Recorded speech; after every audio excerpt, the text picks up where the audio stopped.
The Charlotte Ledger Podcast is a member of the Queen City Podcast Network. This episode of the Charlotte Ledger Podcast is sponsored by Crimson Park Digital. For Charlotte businesses, getting noticed and staying visible is tougher than ever. That's where Crimson Park Digital comes in, a boutique marketing agency delivering bespoke strategies for advertising, content, social media, and search engines. They're helping bold, surface-focused brands get seen, capture demand, and turn attention into revenue. Ready to bolster your marketing this fall? Visit crimsonparkdigital.com to get started. Hey, it's Tony Messia of the Charlotte Ledger, and you're listening to the Charlotte Ledger Podcast. You can find out more about the Charlotte Ledger at thecharlotteledger.com. Today, I'm talking with Kristen Winkle Beck. She's the Executive Director of Social Venture Partners Charlotte. It's a nonprofit that gives grants and coordinates skilled volunteers to support promising and emerging nonprofits in the Charlotte region. So we're going to talk about nonprofits in Charlotte, why they're important, how to support them, what their needs are, and what kind of trends Kristen and Social Venture Partners are seeing. Kristen, welcome to the Charlotte Ledger Podcast. Hi, Tony. It's such a pleasure to be here. Thank you for the invitation to have this important conversation today. Well, I'm looking forward to the conversation. But before we start talking about social venture partners and nonprofits, I wanted to talk to you a little bit about your background. You had more than 20 years of corporate experience leading business units for Fortune 100 banks. You led the relationships for major credit card networks, for Bank of America Merchant Services. What made you take the leap into the nonprofit world? Well, I had a little bit of an unorthodox path to get here. Following my corporate career, I was blessed to be able to take a sabbatical. And that time really allowed me to step back and reflect and recharge. While I was still employed at Bank of America, I went through a nonprofit certification program. And what it showed me was that nonprofits are really a tax status. They're small businesses. They need to generate more revenue than they spend in order to stay around. And so what I found was that I had a lot of transferable skills that would allow me to make that transition. I also completed some coaching certifications during the time of my sabbatical. And when I found out about Social Venture Partners Charlotte, it was really a unique intersection of my business experience, my coaching certification, and my passion to support the community. And so it was this unique blend of opportunity to be able to bring all of my experiences, all my skill sets, and really help our community in a very unique way. Okay, so tell me a little bit about what Social Venture Partners does and what's the problem that it's trying to solve. Yeah, so we're what is known as a venture philanthropy. We're a unique type of charitable organization. So we are leveraging what a lot of people know as the venture capital model, where venture capital firms are investing in high potential, high growth businesses to accelerate their growth and their profits.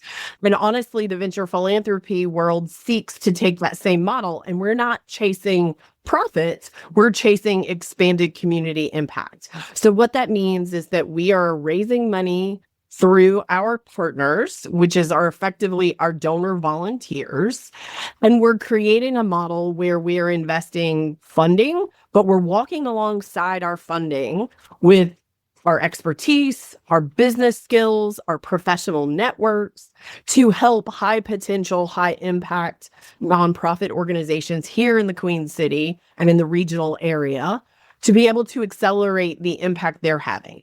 We really are working to invest and strengthen our local nonprofits so that they can tackle our community's greatest challenges. And we're doing that through engaged philanthropists. But why do they need that? What is the need? Like, why can't, you have a lot of smart people in this community. People are starting nonprofits. What is it that you're bringing that they don't have? Oftentimes, nonprofit emerge or are created because they see a need in the community. And many times the people that identify those needs and are burdened to start the organization don't necessarily have the business background.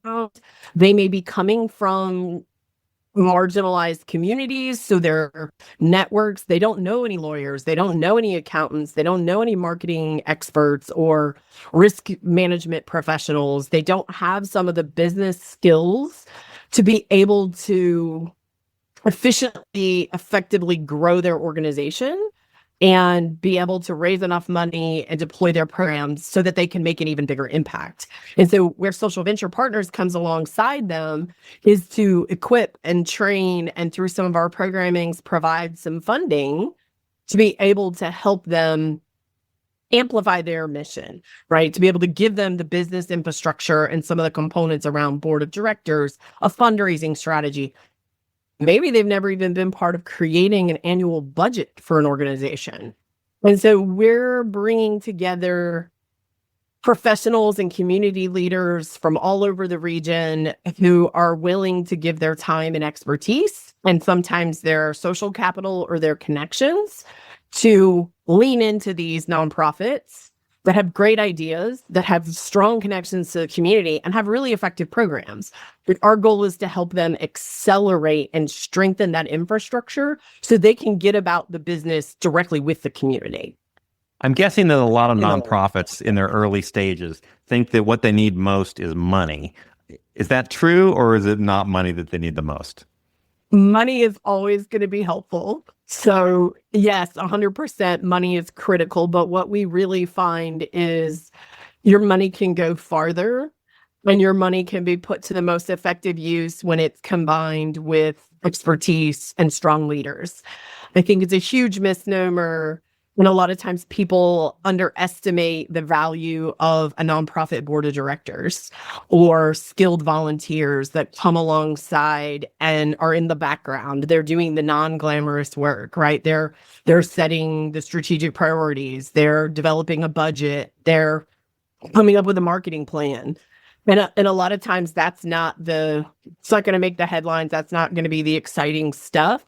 But it's super critical to allowing very scrappy organizations who have great ideas and great connections in the community to be as efficient with their money and to be able to expand their impact, maybe to even think about their problem in a different way, and to be able to expand their impact and touch more lives, have a greater, more accelerated impact on improving the situation, whether that's education or financial literacy or, whatever social issue the nonprofit is tackling. It still has to run like a business. It still has to bring in more revenue than it spends, and to be able to do that with smart, talented, skilled volunteers is a luxury that sometimes nonprofits, if they're born out of a community, they just may not have those people living and working where they are. And so we want to expand their vision. We want to expand the platform and showcase the great work they're doing. And we want to be part of the solution. Okay, so tell me a little bit about the history of Social Venture Partners. How long has it been around? And what are some of the nonprofits you've helped nurture? So we're actually one of 30 cities in 5 countries around the globe that are part of the Social Venture Partners International Network. There was a gentleman he had a software company that he grew through the venture capital model. He had a liquidity event and, came into a lot of money. After he did all the things he wanted to do personally, he said, I want to deploy this model of venture philanthropy to the charitable sector. And that's where venture philanthropy and Social Venture Partners was born in the late 90s in Seattle, Washington. Here in Charlotte, 20 years ago, in 2005, there were 12 couples who found out about this innovative work going on in Seattle and said, hey, I'd like to bring this model to Charlotte. We'd like to try deploying venture philanthropy here in the Charlotte region. And so it really started as a very grassroots effort with a little bit of support and some fiscal sponsorship through the Foundation for the Carolinas. But now we have grown and evolved, and we're celebrating our 20th year of impact here in the Queen City. We are an independent 501c3. So while we're affiliated to that network of other SVP affiliates around the world, we operate independently. And what that allows us to do is we have our own board of directors. We set our own mission and investment focus. And given Charlotte's upward mobility challenges over the last, 10 years, we've chosen to direct our grant funds to that issue. And there's a lot of organizations for which we were some of the first institutional funding. A lot of people may be aware of Heart Math Tutoring. That was an organization we actually helped to co-found with CMS and communities and schools. Organizations like Commonwealth Charlotte, Gen 1 Charlotte, as well as some have come through Seed 20 as well. Organizations like DigiBridge, Our Bridge for Kids. Those are just a few of the many strong organizations that we're proud to have played a small part in their success. So you mentioned some of the skills and some of the considerations when you're starting a nonprofit, accounting and lawyers and things like that. And a lot of times you hear, well, we just need to run this like a business. Is it possible to run nonprofits like a business? I mean, there are obviously some key differences, but what's your thinking on that? Is that something that can be done? Gosh, that's a loaded question. I think that you're certainly not pursuing the work for profit. So that's a fundamental difference in, for-profit entrepreneurs versus social entrepreneurs. But I do believe there's a lot of benefit, and my time in the corporate sector and my time in the nonprofit sector would tell me there's actually more similarities than differences. You're always looking to stretch your dollar. You're always looking to be as efficient as possible.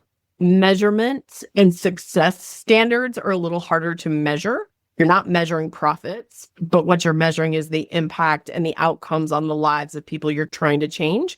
And sometimes that can take a long time to measure. You're not going quarter to quarter on profitability or earnings.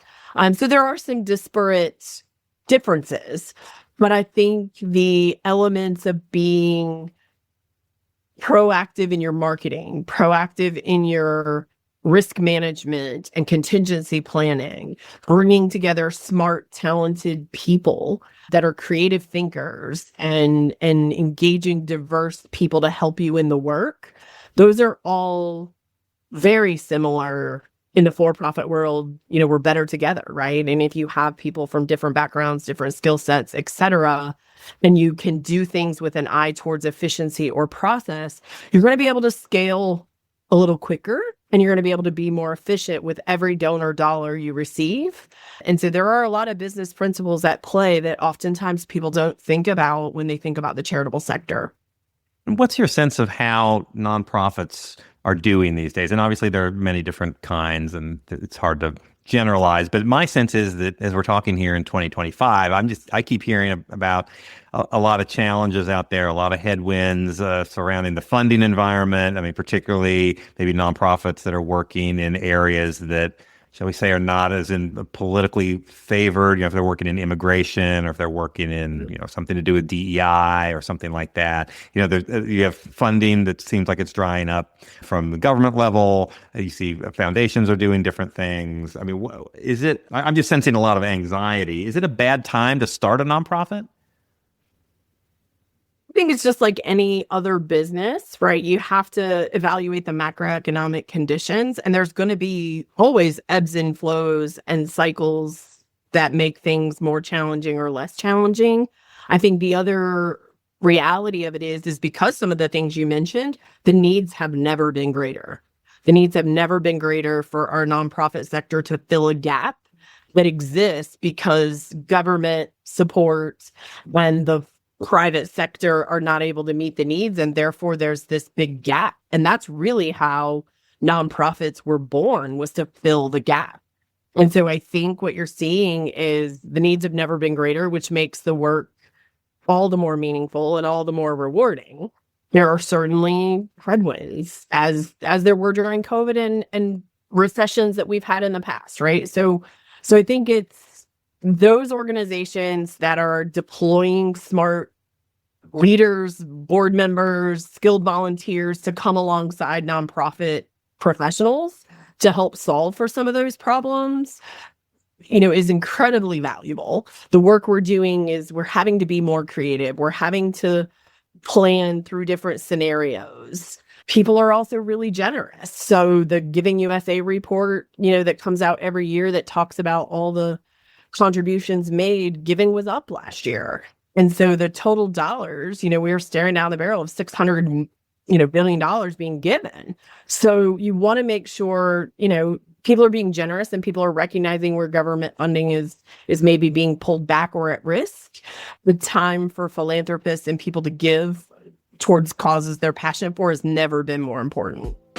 We'll be right back to the conversation, but first, this episode of the Charlotte Ledger podcast is presented by Crimson Park Digital, boutique marketing for Charlotte's boldest brands. Okay, I'd like to talk a little bit about some of the programs that you all have and some of the ways that you support nonprofits. And I'll just, in full disclosure, I mean, my familiarity with Social Venture Partners is through your Seed 20 event, which we at the Charlotte Ledger had some connection with. Just a little bit of a backstory. We've been covering elections for the last few years, and kind of came to the realization that this is something that we thought was needed, unbiased, impartial, neutral descriptions of candidates, information for voters, making something like that freely available because it's a civic good. And we'd been doing that under the Ledger umbrella for a couple of years, but then sort of got the idea, well, if we sort of spun that off as its own independent nonprofit, that's a different business model, because this is something that's, like I say, that I think is a civic good. But that there's not an obvious, private sector way to do that in a really good way. So we worked with Sucharita Kodali, who'd been working with us on this project for a couple of years, and she applied to your Seed 20 program, was accepted into the cohort for this year, for 2025, and gave a 3-minute pitch in early April to a room full of people, potential funders, all kinds of folks, and one of, I think it was 10 or 12, 10? Yep. 10 in the cohort. And while we didn't quote unquote win, it was still a very positive experience, because we did have people. There were people who made some donations. We did get several sessions with a branding and marketing professional. I'll give him a shout out, Emmy Portino, with the brand building shop. That's worth several $1,000s if we didn't pay for it. Helped us hone the message, and really had some in-depth conversations about what it was we were trying to do, and he understood it and came up with the deck and the ideas. And so it was a positive experience for us. And we're just sort of, when I say us, it's a separate 501c3 now, so it's not, the Ledger is helping out with it, but it's independent, and so we're helping that along. And it was a positive experience. And so I'm guessing and it was great also, I'll say, meeting some of the other folks who are doing things, I forget all the names of them, but I mean, the range of things and the problems that they were tackling, from, urban mobility to helping, the homeless population get showers to, I mean, it's quite a range of things. And so that's my familiarity with it. I know I've been talking for a while, but so tell me a little bit about, from your perspective, Seed 20, what the idea is and what that does. Seed 20, it's actually an acronym. It stands for Social Entrepreneurs Empowered. And it truly does, it is for exactly the platform for people who have novel and unique ideas. They're trying to fill a gap, just like you all did with the Election Hub. You had this idea, right? It wasn't being filled in the private sector. In this case, the government doesn't make sense for that to be leveraged through the government. We saw that when we think of innovation as a society, often we think about products or services or solutions in a for-profit and entrepreneurial way. And here at SVP Charlotte, when it was started in 2012, we were largely focusing on that 3-minute pitch, teaching nonprofit leaders to tell their stories about their innovative work in a compelling way. We have now expanded the program significantly so that we're providing workshops, networking, training, and coaching beyond the stage. So it has evolved into this year-long learning experience where organizations like your Civic Knowledge Initiative, that's been rebranded, right, where you can learn about how to strengthen your board of directors, where you can learn best practices of nonprofit finances, where you can have networking and relationship building opportunities across the nonprofit sector. And so for us, it was our way to also open the doors to the community and invite companies, family foundations, private citizens, other nonprofit leaders to come together for that on-stage experience where they can be exposed on an annual basis to new ideas. And so every year in the fall, typically in September, we open applications to invite new innovative ideas. And then we'll announce in December who the cohort for the following year will be. And we'll embark upon the coaching, the training, in preparation for that on-stage experience. And then beyond the stage, we'll have a whole range of curriculum, events, programs, workshops where they can continue to build out their skill sets and capabilities so they can take that from ideation into community execution. Yeah, no, that makes a lot of sense. And I mean, it was a great experience. And yeah, thanks. I forgot to mention the name of what we're doing. The Civic Knowledge Initiative is the name of it. And it's sort of known as the Election Hub. But yeah, we're just kind of getting going. And, you know, I've been to a couple of these sessions and they've been really positive. What are some of and just for the timeline. So it sounds like you're accepting applications for your 2026 cohort in September of 2025. That's right. September 25th of 2025, applications are open. You can go to seed20.org to get the full timeline of events and the application link. And then you make decisions on that in December, and then the event is, I think, March 31st, 2026. That's right. March 31st, 2026. We invite the public. We sell tickets. It's just a super inspiring event, and it's more than a show. It's a huge celebration, meaningful connections. There's a reception and celebration where you literally can go up to the tables and meet the people you saw that moved you and compelled you to get involved and inspired you on stage. You can literally, have a glass of wine or a beer or, a soda or something and go up and meet them and say, how do I get involved? And it's just a very powerful connecting event. Yeah, I literally did have a glass of wine, and it was nice talking to all the people and just talking to the folks and seeing all the different things. And these pitches that they do are really amazing. I know they work on them for a long time, but these very tight 3-minute pitches, telling stories, it's very compelling. And it's really something I think people. The other thing is we may choose the cohort, but we do not choose the winner. The ticket holders vote on who wins the grand prize and many of the prizes that we give away from the stage. And community members are also able to make convenient online donations to the organizations that moved them that night too. What do you look for when you're selecting the cohort? This is first and foremost an innovative idea. We're looking for innovation ideas. This is not a place, this is exclusive. It's first of all, Seed 20 is the first and oldest pitch competition in our community. It's the only pitch competition that is exclusive to nonprofits. So if someone wants to start a B Corp or a social entrepreneur and they're going to give away part of their profits, this is not the place. So it has to be, you either have to have a well-formed idea with the intention of becoming a 501c3, or you have to already have had your 501c3 status. So besides Seed 20, what are some of the other initiatives or programs that you have? As I mentioned, our organization was first and foremost founded as a venture philanthropy, which means that every year we offer a venture philanthropy investment grant that is only open to past participants of Seed 20. And so we've had over 210 nonprofits go through the Seed 20 program. So it's a large pool of nonprofits.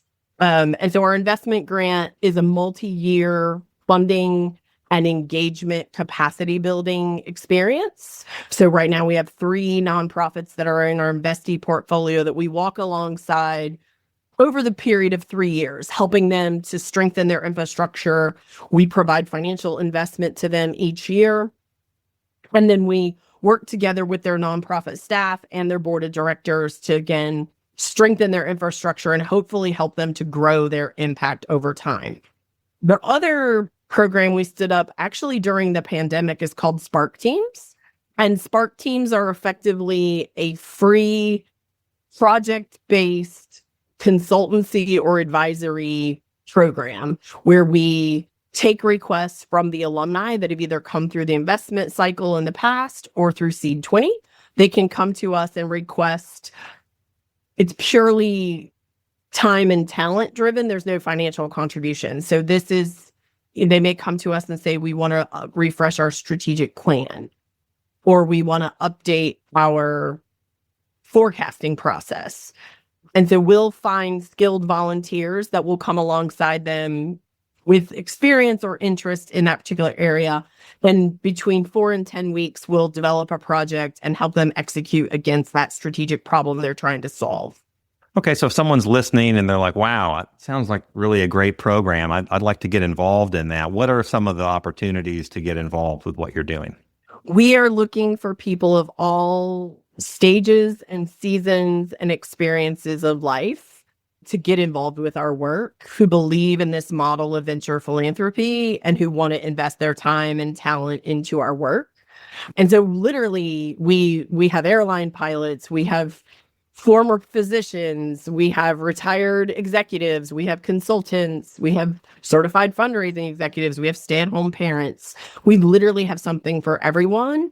And what I often tell people is, if you're a concerned citizen and you're intellectually curious, you can add value to our work. And so we definitely want people to reach out to us. We also offer, if you run a small company and you're like, man, we've been talking about having a social responsibility component. We do have corporate partners that come together that want to invest in this work and engage their employees and their talents. And so you can be a household member or community leader. You can be a company executive that says, man, this would be amazing for our company to get involved. Because we're a plug and play nonprofit. We have lots of ways that individuals, based on their time, their schedule, their capacity, on their skill sets and interests, there's a way for everybody to get involved. And they might want to be a Seed 20 coach, helping the next Sucharita prepare for the stage next March. There's just a whole variety of ways for people to deploy their talents. And we know that we're better as we grow. We can invest in, we can strengthen more nonprofits, the greater our organization becomes. And we're really big on collaboration. So almost none of the programs or work that we do are you done as individuals. You're usually paired up with another more seasoned partner to work together with a nonprofit on whichever project or program you have an interest in being part of. Well, that sounds great. Well, good luck with that. It's been great talking to you about it, and best of luck with the next Seed 20 cohort and everything that Social Venture Partners Charlotte's doing. Well, we appreciate the opportunity. And for people that are serious about getting involved in our work, I would invite you to go to our website. It's S as in Sam, V as in Victor, P as in Paul, Charlotte.org. And we just are so grateful for you shining the light on the nonprofit sector and talking about things that maybe people don't think about, their infrastructure and some of the challenges that are faced in the sector. And we're very bullish and very optimistic about all the good things to make the Queen City the best for all of our neighbors. Well, great. Well, thanks. Thanks for joining me. And that's a wrap. To our listeners, thank you for listening. This episode of the Charlotte Ledger Podcast was produced by Lindsay Banks. This episode of the Charlotte Ledger Podcast was presented by Crimson Park Digital. Get your brand seen, capture demand, and turn attention into revenue now. Visit crimsonparkdigital.com to get started. QueenCityPodcastNetwork.com.